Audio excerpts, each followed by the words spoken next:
bum bum bum bum bum bum bum bum bum. Bum bum bum bum. Bum bum bum bum bum. Hey everybody, come on in here. For Coffee with Scott Adams, the best part of the day.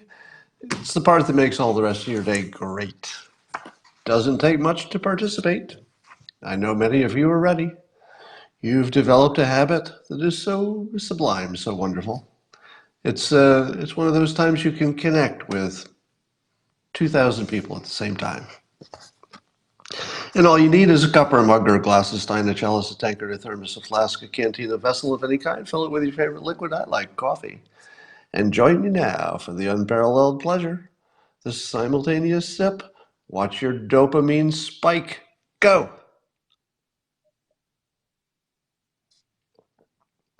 Ah. Well, so let's start with the funniest tweet of yesterday, I think. This is President Trump. Now, this is after the stock market had plunged, presumably on news of the Chinese situation. And President Trump tweets, "The Dow is down 573 points, perhaps on the news that Representative Seth Moulton, whoever that may be, as..." All right, let me see if I can read the whole thing without laughing. It's funny because he said it. It's not just funny because it's a funny tweet. It's funny that he said it at all. Like just the fact that he said it is what makes it funny. All right, let me try it again. This is from Trump. His tweet: "The Dow is down 573 points, perhaps on the news that Representative Seth Moulton, whoever that may be, has dropped out of the 2020 presidential race." I didn't even know there was somebody named Seth Moulton in the presidential race. Did you?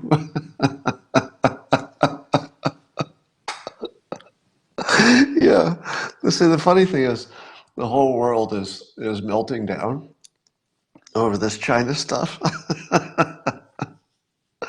And you've heard the saying, "There's nothing to fear but fear itself." Well, with who said that? Was it who said there's nothing to fear but fear itself? Well, first of all, it's not true. It's a ridiculous thing because there are things to fear. But but when it comes to the economy is entirely at least at this point in history, the economy is a psychology engine. We're now disconnected. The economy is disconnected from assets. And what I mean is we don't have a shortage of anything, really. I mean, we have things that have to be moved around, things that cost more than they should, etc. But we don't really have a shortage of anything, speaking in the big picture. So our economy depends entirely upon people expecting things to happen, hoping things will happen, optimism, trust. It's entirely a psychological, engine, which requires assets, but the asset part is taken care of. So if we didn't have assets, that would be the biggest problem. Hey, we have a shortage of something. But once you have all your stuff, it's entirely a psychological engine. And the president understands that in a way that most people either forget or they lose sight of. But he has this laser focus on what an economy is, which by far is one of his strongest qualities.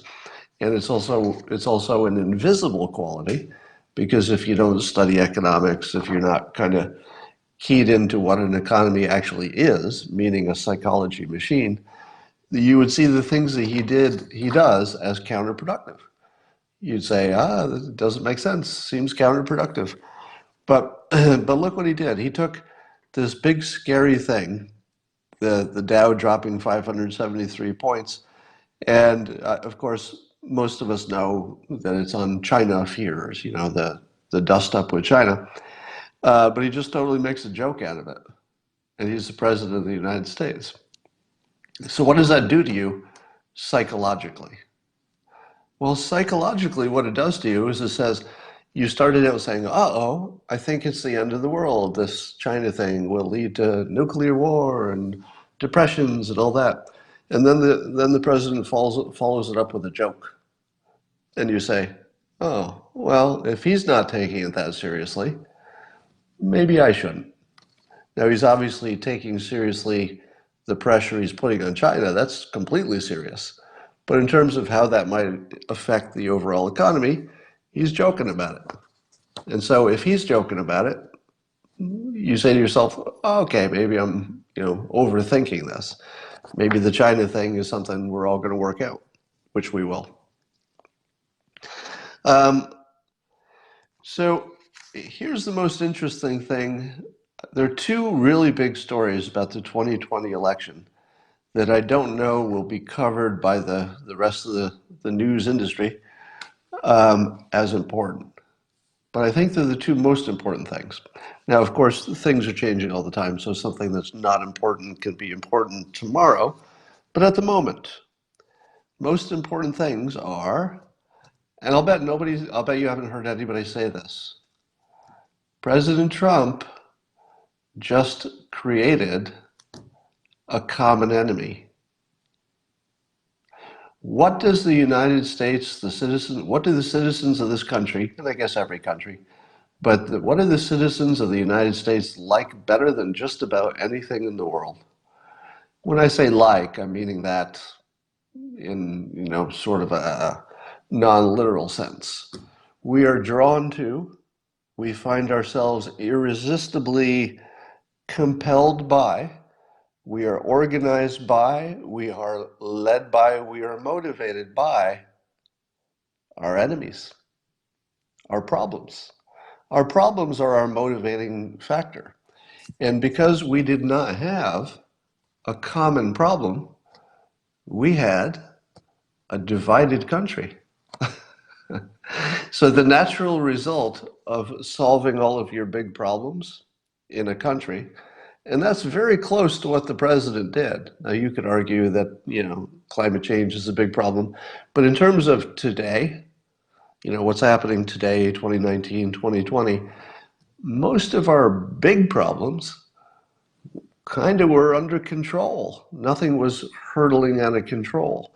And so the United States had this weird situation in which things were going so well externally for the United States that we started tearing ourselves up internally.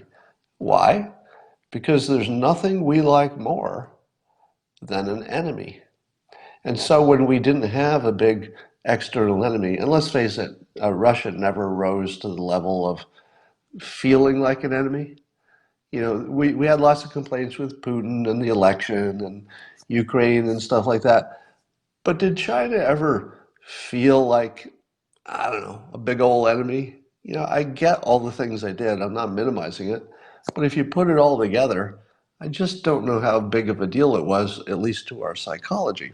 It felt more like an internal political football than it did some external threat. But now President Trump has, I think honestly, I don't think he's changing reality in order to do what he's doing and say what he's saying. It does seem that China is an external threat, at least economically. And the president is now organizing our thoughts around this external threat.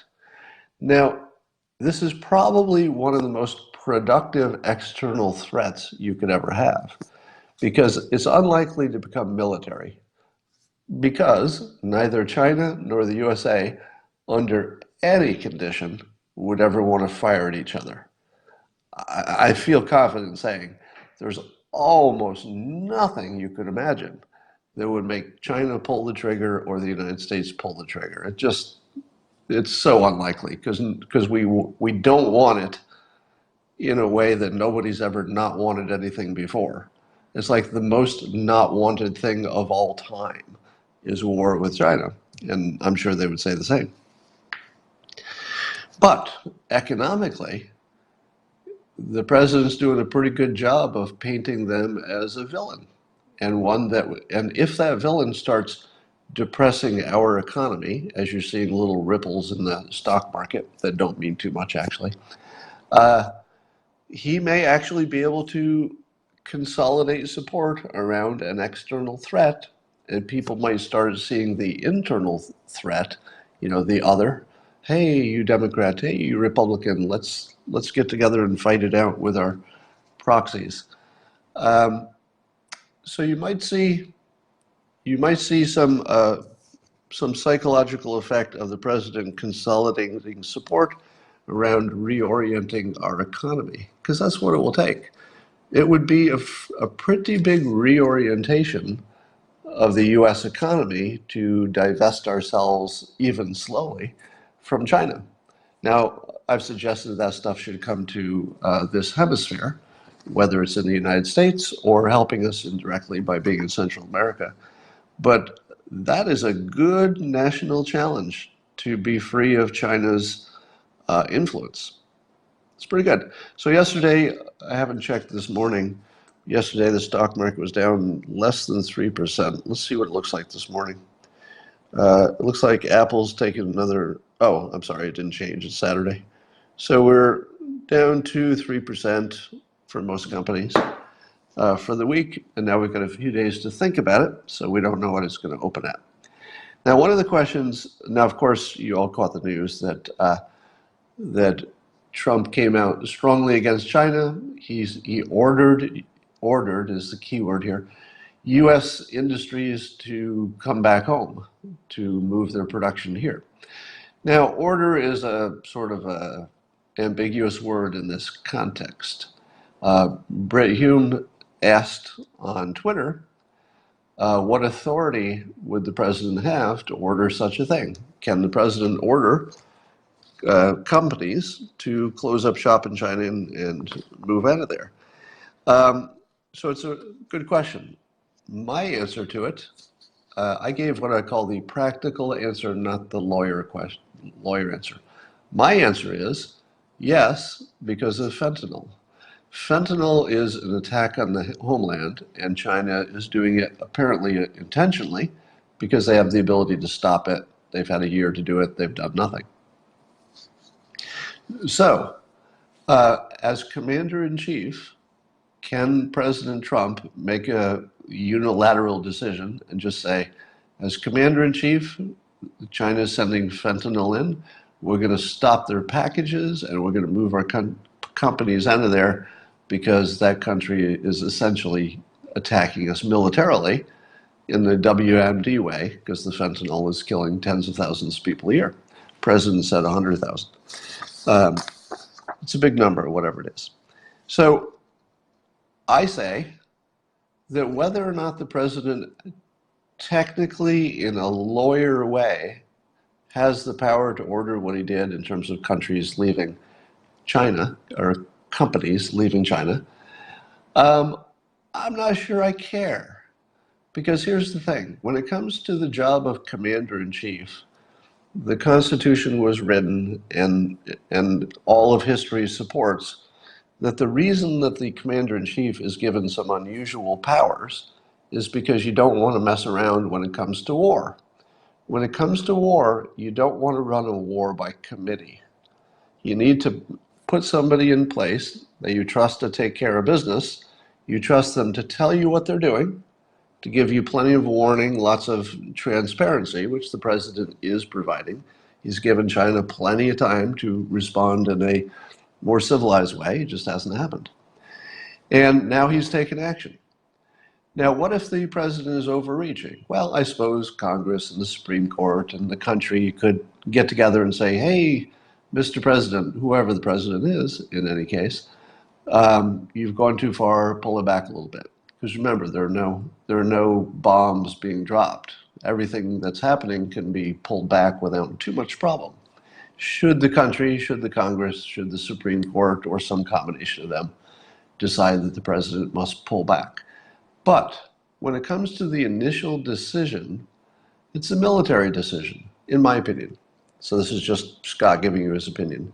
That as a citizen of this country, I want my commander-in-chief to have wide, immediate, single power when it comes to war and defense of the country in general, whether it's a declared war or an undeclared war or a terrorist act.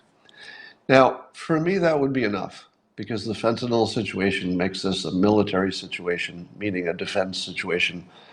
President has broad powers. I don't really care if he has exactly the authority to order an American company to leave uh, China. I don't really care if that's quite exactly legal. I'm okay with having the president have that kind of power in this kind of situation, as long as we're all watching, right? There's nothing hidden. We see it. We have institutions that can step in if we think it's going in the wrong direction. I'm okay with that. Now, in addition to that, apparently there's something called the Emergency Economic Powers Act of 1977. And the president tweeted, "For all the fake news reporters that don't have a clue as to what the law is relative to presidential powers, China, etc., try looking at the Emergency Economic Powers of 1977. Case closed," says the president in a tweet. Now, I'm no lawyer, so I have no idea. And I'm sure if I looked at it, I would still have no idea because, you have to be a lawyer to really understand the whole context of these things. But apparently there's a claim that we have some act in place that would allow the president to do this. So that would be a little extra argument. But again, don't care. Whether or not this Economic Powers Act of 1977 exactly covers this situation, I would say I don't care.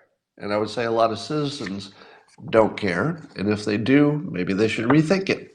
Because you do want your commander in chief to have wide powers as long as he shows you his work and as long as you still have power to implement the rest of the government to pull it back if there's a public agreement that we should.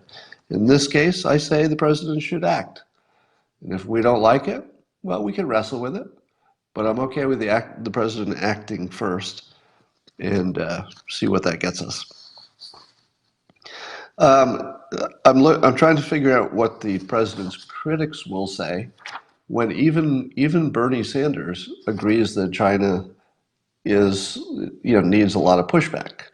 So President Trump is not that far away from Bernie Sanders on this. So what do you do if you're a Democrat? You have to criticize the president. It is probably the biggest thing in the world that's happening right now. China and the United States economic, let's say, war, using that word loosely. And here's a criticism I saw on Twitter of President Trump in a situation where the United States normally would all pull together for this external enemy. They're criticizing him for where Trump neckties were manufactured, which was China. That's it. The worst criticism I'm seeing is that Trump neckties were, I don't know if they still are, manufactured in China. That's it? That's all you've got is the necktie thing? This is the biggest issue in the world, and you're talking about neckties. That's it. Uh, so that shows you that Trump has an issue that's a pretty strong one going into 2020. It's legitimate, too. I would say that the president's increased pressure on China is entirely warranted by the situation.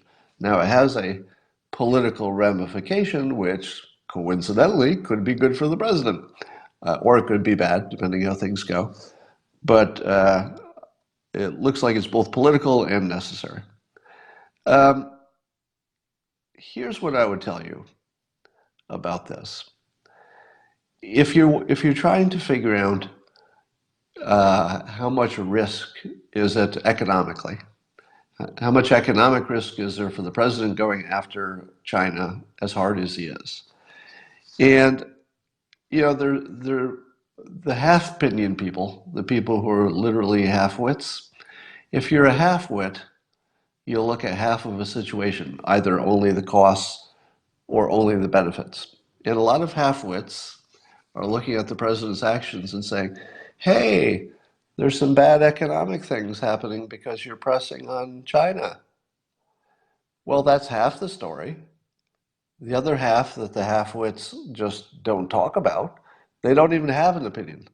They don't say good or bad on the other half, which is if you don't push against your economic competitor, you end up just transferring all of your money to them because that's what they will demand. And if they're demanding that you transfer all of your money and your intellectual property to them, indirectly they're demanding that by the nature of the relationship. What's your alternative? Just give them everything they want? You at least say that. If you're a halfwit and the only thing you can see is that the president's actions are having a depressing effect on the stock market at the moment, short term, if that's all you can talk about and you can't even say a sentence, a reference, you can't even wave your hand at the fact that the alternative to this is worse, you're halfwit. You've mastered half of a conversation. All right, so here's what I would say to look at. Look at employment and wages. So wage growth and employment levels are all you need to look at. I'm going to give you a degree in economics in 30 seconds. All right, this is 80% of everything you need to know about macroeconomics. In 30 seconds, it'll be the equivalent of a degree in economics. Here it is. Employment and wage growth will tell you everything else. That's it. That's your degree in economics. If you're just following those two things, employment levels and wage growth, and they're both doing well, everything else is going to work. Well, short of some external, shock like a war or something like that, asteroid. But short of that, if you've got super strong employment levels and you've got wage growth, and we have both of those things, and I saw Ivanka did a tweet, I think yesterday, saying that the women in the United States, their employment levels are just amazing, apparently. So women are just killing it in 2019, just killing it, even better than men in terms of employment growth. So as long as those things are looking good, the president's in a pretty solid situation. Now, I'd like to introduce, again, a new segment that I'll be doing on these Periscopes. I call it Outrage Theater. Outrage Theater is where people pick things in the news and pretend to be outraged on behalf of other people. Now, in reality, I've never met anybody who was actually outraged at anything. Not really. In person, I've certainly met a lot of people in person who will say, "Oh, I wish the president had said that," or "This thing was a bad way to word it," or "This situation is impractical," and maybe they get a little, bit, let's say, emotive when they say it. But I've never really heard anybody who's outraged at anything.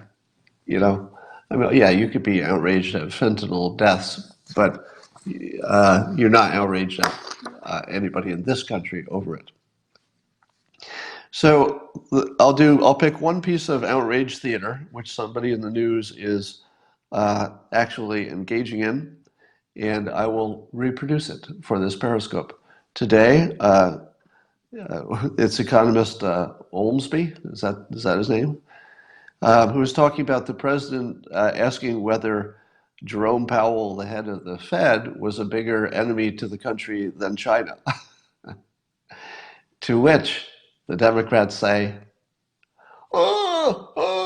he's attacking the head of the Federal Reserve. He's calling him the enemy of the people. See? So I will be mocking one character from Outrage Theater, each of my Periscopes. So there's the second biggest story of the year. The first story is that the president has created a common enemy for the country in the form of China. That's a big, big deal for 2020. The second thing, that we don't know where it's going to end up yet, but apparently PragerU, PragerU, they make videos, I think they're all conservative leaning, And they have a very big footprint on YouTube. Or they would, except that YouTube is suppressing their videos. Very much like, I imagine, my videos, the ones you're seeing, which get uploaded to YouTube and then demonetized instantly. That's right. My content is demonetized automatically. Nobody even looks at it. It's automatically demonetized, regardless of content. Now, this is some version of this is happening to PragerU, and they're taking it to court. So apparently this Tuesday, they'll be going to the Ninth Circuit Court in their lawsuit against Google and YouTube for restricting over 200 PragerU videos. And they tweeted this morning that the mainstream media continues to ignore this historic case. That's true, isn't it? I didn't even know this was going on, did you? And what could be more historic than a case against Google and YouTube for controlling the election? That's a really big case. Can you imagine if PragerU wins this? Now, I don't know what their odds are. You know, again, not a lawyer. I can't put the odds on this. But what if they win? Because they might, right? They might. So if PragerU wins this, would it force Google and YouTube to open their books? Or even if it goes to some kind of a trial? Is there some part in this process where PragerU can say, hey, Google, let's see your algorithm, because that'll tell us if you've done something intentionally that would suppress our videos. I don't know how Google and YouTube could have a defense in court without opening up. Yeah, the discovery process should give them access. PragerU should give them some kind of a look. I don't know how you'd manage that given that there's a privacy issue that's legitimate. I don't know how you manage that. But somebody's going to look at their algorithm. And then what? Because what happens if Google doesn't show them the honest algorithm? What are the odds? Let me ask you this. If there were a high-level court case and Google were required to tell the truth completely, all the records, all the algorithm, all the emails relative to it, what if that happens? Would they tell the truth? I'm going to make a prediction. They would not. I believe that if Google/YouTube gets cornered in a court case, that they will lie to the court. That's a prediction. So write this down, that if Google goes to court for PragerU and is required to disclose their records and their algorithms, that they will actually lie to the court. Because I'm not sure the court would know the difference, first of all. I don't know if they'd be able to find the error. But here's the basis of my prediction. I believe that YouTube would have to lie because the consequence of getting caught would be too big. And I think that they will be caught lying because the lie is too big. There'll be too many people who know about the lie. So there might not be people in Google who are willing to be the kind of whistleblower who says, yeah, I was in the room where I watched Bob change the algorithm so PragerU couldn't show up. Probably we're not going to get that kind of a whistleblower. But suppose there's somebody at Google who's totally in favor of Google. They're not in favor of conservatives whatsoever. They're watching the case, and they notice that their own company, Google, just lied to the court. Hypothetically, I'm not saying that Google has done that. I'm saying I predict that they will do it. I think it would be tough to be an employee of Google, be aware of Google lying to the court, and just sit there on it. I got a feeling that that's the sort of news that would bubble up. So here's my prediction. If PragerU forces Google to open their algorithm, Google will conceal the truth. They will lie. They will omit. And they will get caught. That's my prediction, okay? I don't know how long it will take. It might be after 2020. Let's talk about goofy Elizabeth Warren. You've seen the videos of her dancing in a kind of awkward, goofy way, and a lot of pro-Trump people are using that video as evidence that she's goofy and she won't get elected and blah blah blah. And I gotta tell you, I'm just not seeing what you're seeing. Yeah, I get that she's an awkward dancer, but do you think that's going to matter? Because what I see is energy, and I see somebody getting out of her comfort zone. I see her. And this is the other thing. I was complimenting Elizabeth Warren on Twitter yesterday. She's really fit. You know that video of her running. It turned into a meme and it was funny and stuff. But she's whatever her age is. How old is she?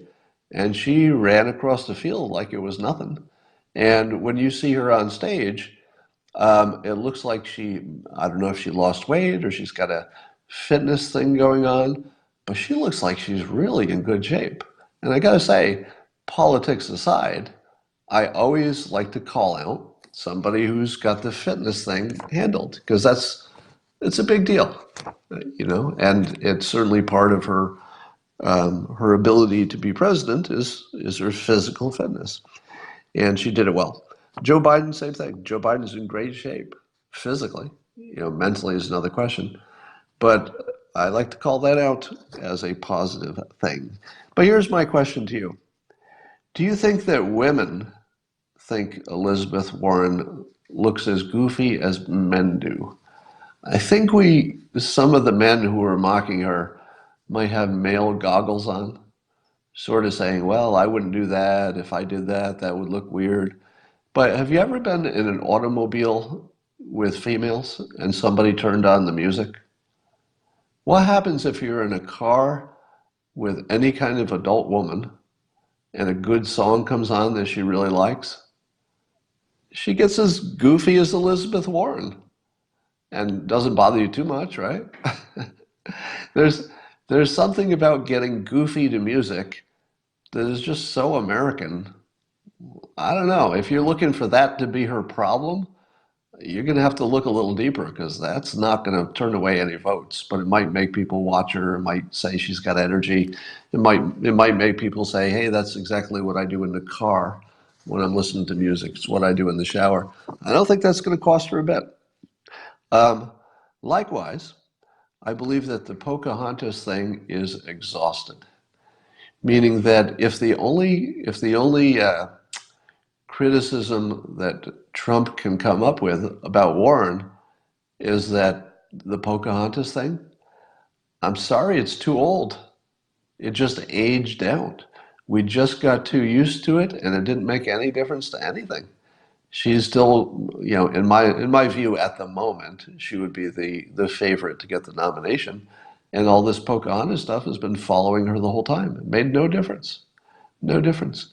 And I think this is a case where, at least for the Democrats, she she acknowledged that she thought she was Native American. She acknowledged that it was a mistake. Now, the Republicans want to push further and say, but you haven't apologized specifically for preventing someone else from, I don't know, getting an opportunity because your fake Native American credentials took somebody's opportunity. But she can't go back in time. She can't go back in time. She's apologized to the Native Americans. She did a DNA test. I would say she's completely, removed that mole. So Trump's going to need a much bigger, better attack than Pocahontas. That's fun and only barely fun. I'm not even sure that's fun anymore. Like just the fun got drained out of that by overuse. All right. So here's the issue. Elizabeth Warren doesn't have a major flaw. Now you can say her policies are flawed, but I'm not sure anybody cares about policies. Almost nobody cares about policies, it seems.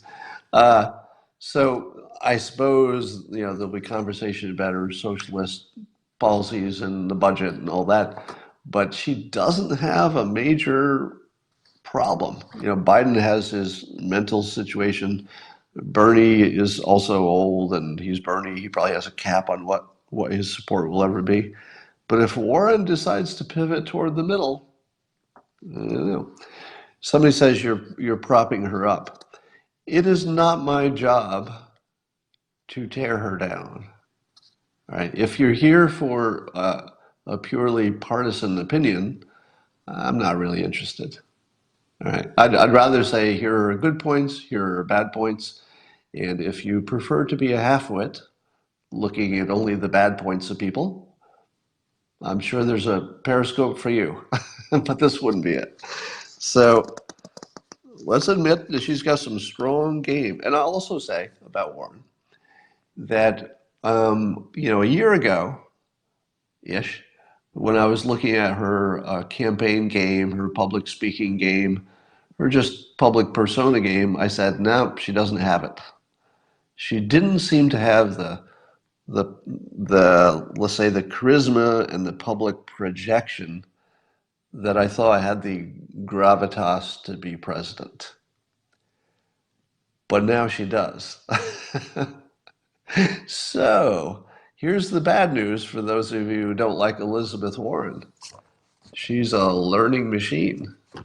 And maybe you didn't see that coming, but she's learning. Do you know who isn't learning? Kamala Harris. Yeah, Kamala Harris was my pick a year ago to be the strongest candidate, but it depended on Kamala Harris improving her game. She never did. Her game never got good. Elizabeth Warren, similarly, I thought weak in terms of just being presidential. But in a year, Elizabeth Warren improved her game. Harris did not. I don't know if anybody else that we're watching has done the same thing. Somebody says, so you have to be careful of people who are learners, because the learners sneak up on you. Because you say, that one's no good, and then they learn to be good. And then you say, whoops, didn't see that coming. So if there's anything you could say about Warren that I think we would all agree on, is she's smart. She's smart. She's a learner. You can see a whole, you see her entire history is learning. Don't count her out because she can't learn. Now, I think her weakness might be that she's going to be too lawyerly, too academic, too wonkish, too boring. But she might learn how to get her way out of that too. So remember, her biggest weakness is that she's boring and wonkish and librarian-like, and that won't look so strong next to Trump. But don't expect she can't fix that. So be careful. Let's talk about the zombie apocalypse. I say this only a little bit tongue-in-cheek.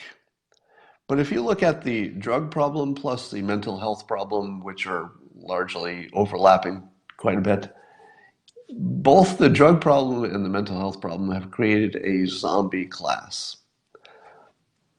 We call it homeless because they happen to not be living indoors in many cases. But it's not really a homeless problem. As Dr. Drew has taught us, it's mostly a drug and mental health problem. There are insufficient resources to treat people, or they don't want to be treated. And so they prefer to be outdoors. So you could have all the housing in the world and it wouldn't make much difference, because these are people who don't want to be in homes. They want to take drugs, or they don't know how to handle themselves even if they had a home. They have mental problems. So there are more and more people, and I think that the percentage of the total public that will be in this category is likely to grow, because as civilization gets more stressful and more complicated, fewer and fewer people will be able to cope with just normal life. Fewer and fewer people will be able to, I don't know, program a computer, have a job, compete with robots, compete with immigrants. So we should have a growing and rapidly growing zombie class, which would be mental illness plus drugs. Now, And plus, we got a rat problem, etc. Now, on top of this, I saw that Kanye West built some massive dome huts on some property he owns in California as an attempt to try to design and build, and it was sort of a prototype, low-income homes for the homeless. Now, here's the problem. Apparently, they do not meet California building standards, or they haven't been checked out and permitted. So they haven't been permitted, and if they don't get permitted, he has to tear them down, because that's the law. If you build something without a permit, and you can't get a permit after the fact, you have to tear it down. Now, what are the chances that these experimental dome structures meet all of the California building standards? Well, maybe, because he had professionals build it and they would be aware of all those standards. So maybe they just built it in. It's possible. I don't know. Probably not, though. Probably not. What are the odds that these particular homes are the solution? Low. All right. The odds of anything being a solution for a big problem are low. It wouldn't matter what it is. It doesn't matter that it's Kanye. It doesn't matter that the houses are well built or not well built. Just in general, the odds of anything making a big difference are kind of low, right? But here's the thing. Kanye, again, being a genius among humans, every time Kanye does something, I look at it and I say, even if that doesn't work, it's smarter than what the other people did. And here's why. Kanye is working a system. He doesn't have a goal. He's got a system. And you can see the system. He built a prototype. Boom. Kanye built prototypes. Kanye has a system.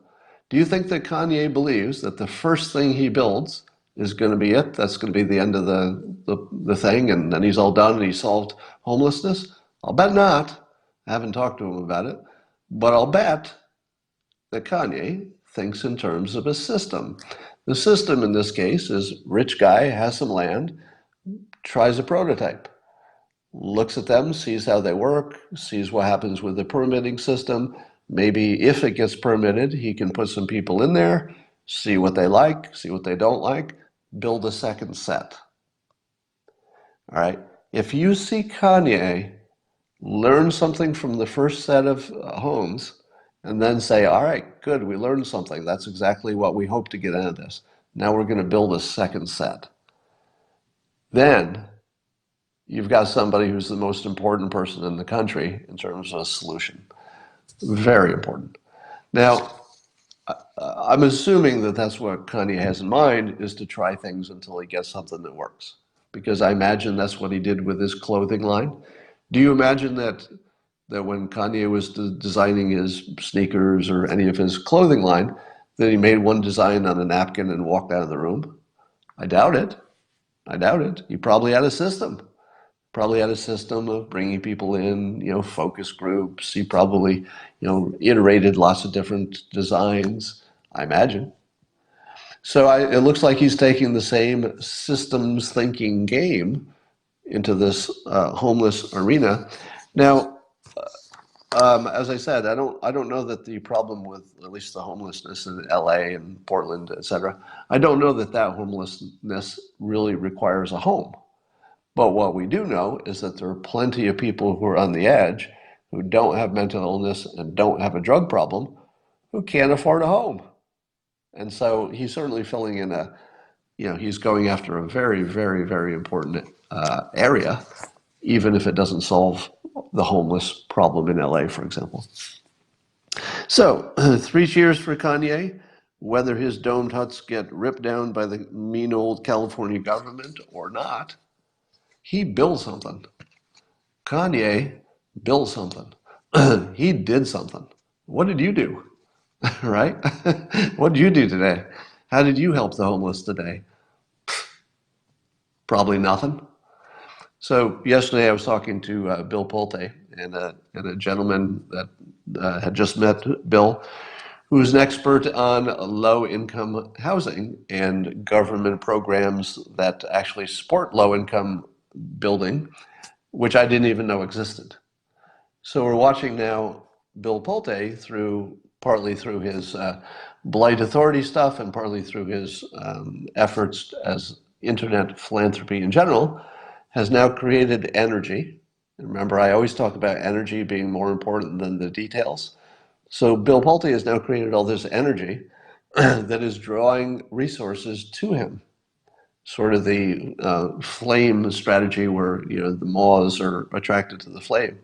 So now Bill Polti, because of all the energy he's created around this, has attracted an expert who has exactly the kind of expertise that you would need if you want to do something with some blighted land that's been cleared. Now, will that turn into anything? Well, who knows? I'm just telling you that the general idea of creating energy around something that needs some energy is a really good system, and that's what Pulte is doing.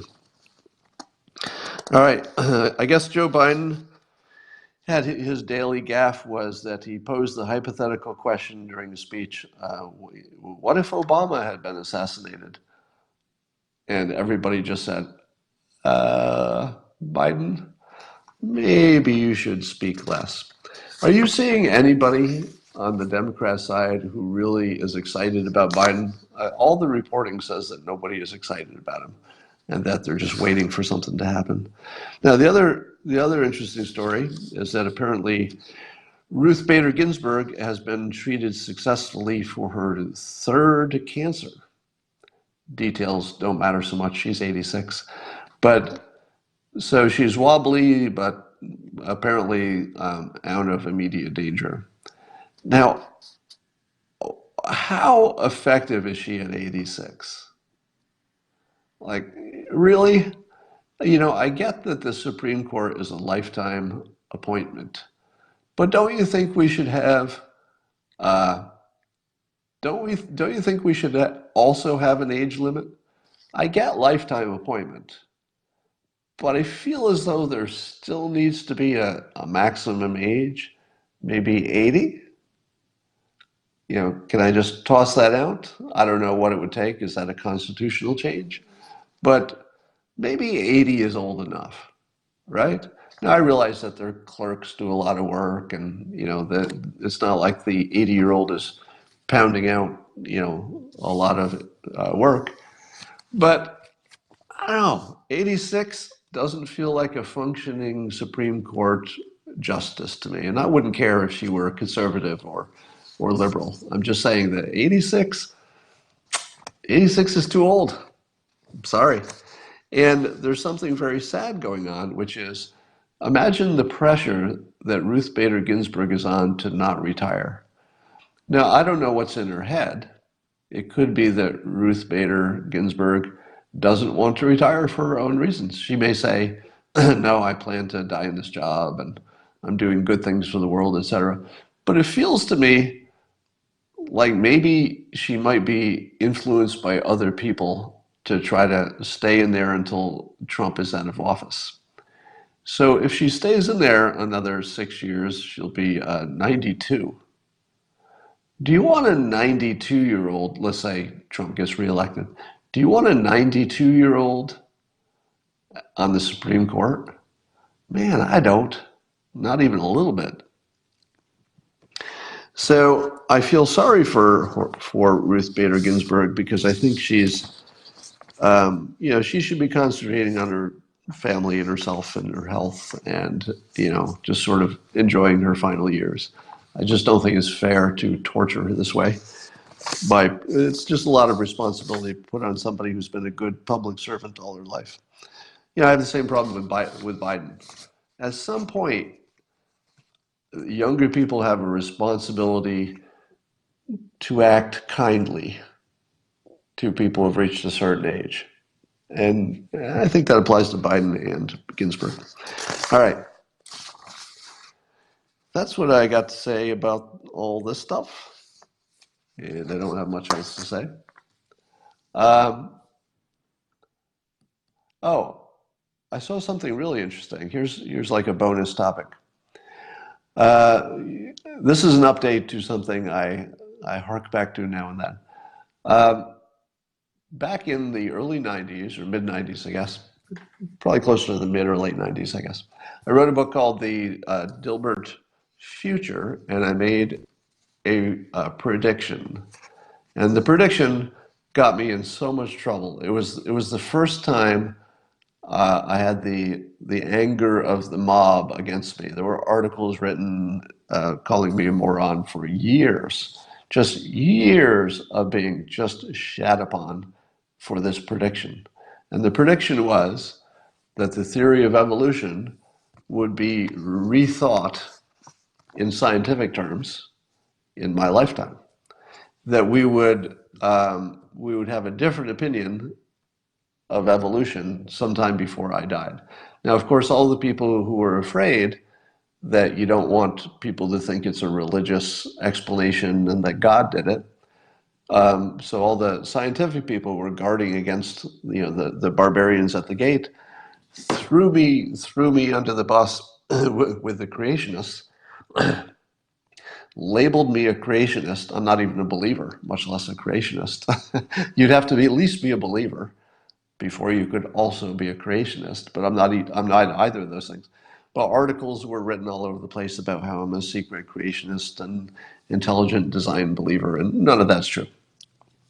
So that was my first massive experience with fake news, in which an entirely fake persona of me was created and then criticized by a lot of different people. A lot of people.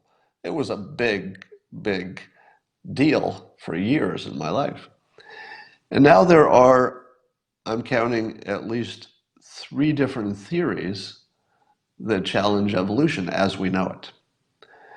One of them, of course, is simulation theory. So if we're a software simulation created by just another civilization of intelligent beings, well, that doesn't look like evolution, but it doesn't answer the question, how did the original beings get created?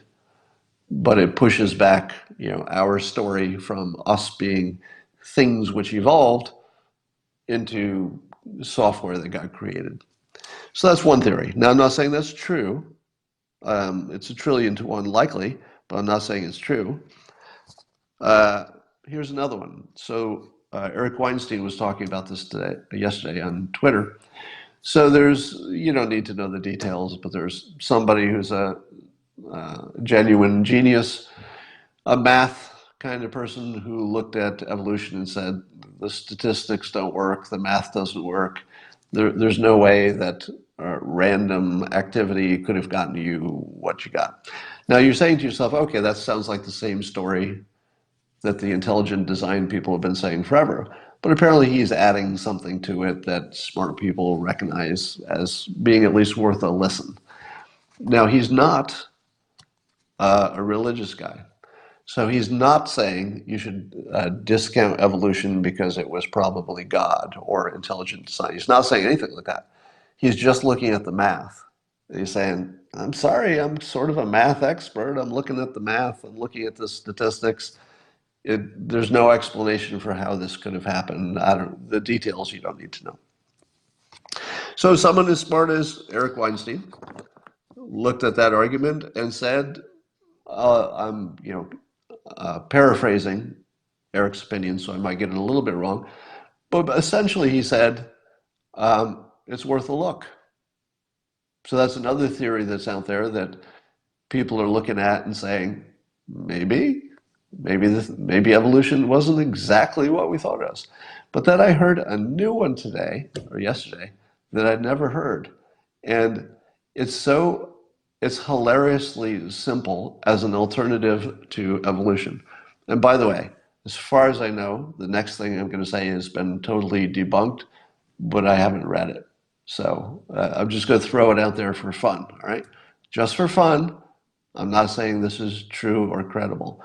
There's was it a biologist? I'm not sure who it was, who said that part of the explanation, and maybe not, maybe all of it, for evolution might be hybrids, meaning instead of a horse evolving over millions of years to be, a dog or whatever. I don't think that's real. But instead of one species just evolving over millions of years into another species, this one scientific person says, you know, what about hybrids? Now, a hybrid would be, for example, a horse and a mule mating and creating a donkey. Now, a donkey is neither a horse nor a mule, but the problem is that the donkey can't reproduce. So that's what a hybrid is. So if the new thing can't reproduce, well, somebody said that explains Swalwell. Okay, that was a pretty funny comment. Uh, that's funny.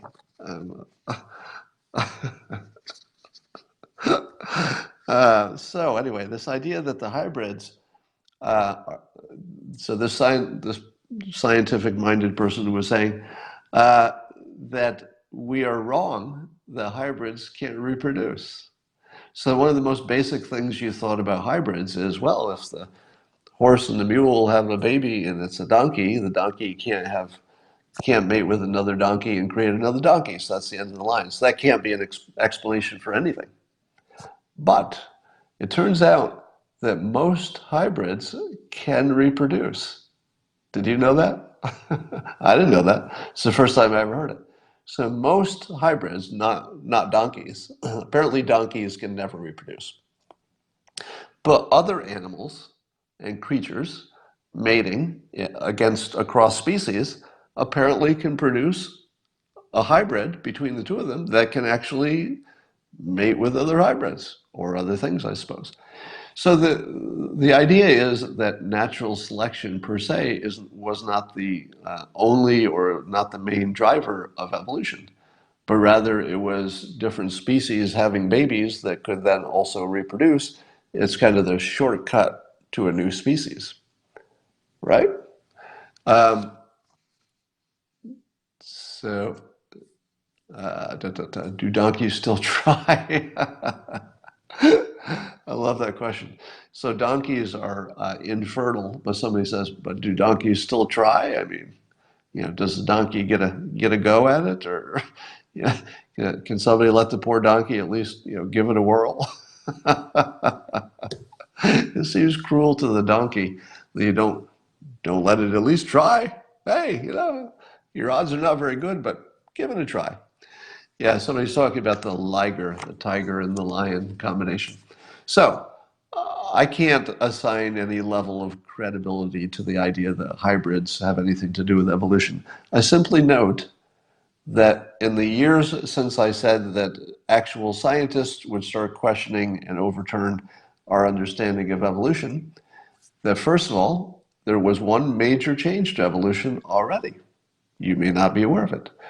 But originally, the evolution experts said that there was some long, slow, gradual change of species. Except when we look at the fossil records, that doesn't seem to be exactly the case. It seems that there were periods where there was a whole bunch of evolution, and then periods where it was, things kind of acted slowly, at least within species. So if you look at one line of evolution, you see it was like slow, slow, slow, slow, and then something changed a lot, and then slow again, and then that was not explained. And I think it was Stephen Jay Gould, I believe, if I have that right, scientist, very respected, who came up with the punctuated equilibrium idea, the idea that there were periods in time that a lot of evolution happened. So it was never a long, slow, gradual thing. It was long and slow lots of times, but then there'd be these short periods where lots of evolution happened. Uh, and that was a complete change to the evolution that I learned when I was a kid, because I thought it was gradual. But apparently there was something happened that sped things up, and I'm not sure we know exactly why. We also used to think in the survival of the fittest, that the most fit species were the ones that survived and evolved. But that's been thrown out the door as well. Now, I'm not sure if Darwin actually used survival of the fittest. I think that might have been added after the fact. But to the degree that we learned that in school when I was a kid, well, it was debunked. It's not survival of the fittest. Do you know what it was?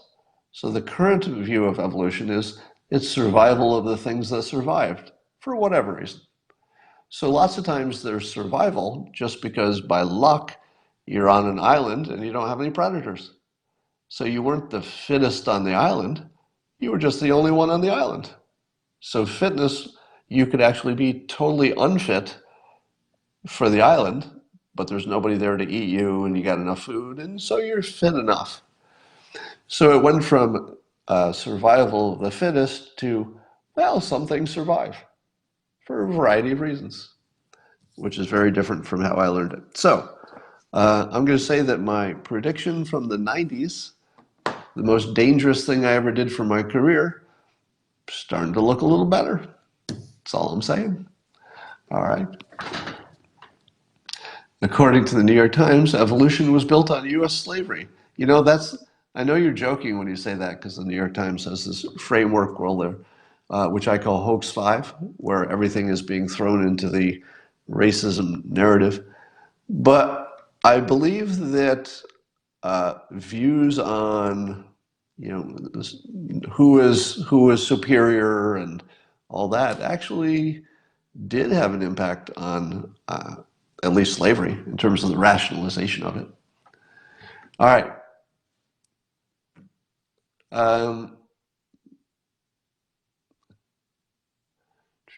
See James Tour's Origins lections.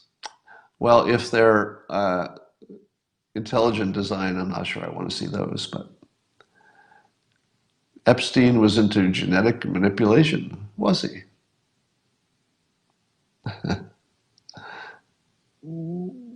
Ann Coulter wrote the same thing. What did she write? Was she writing about evolution or about racism? All right, well, that's all I have to say, and I will talk to you all tomorrow.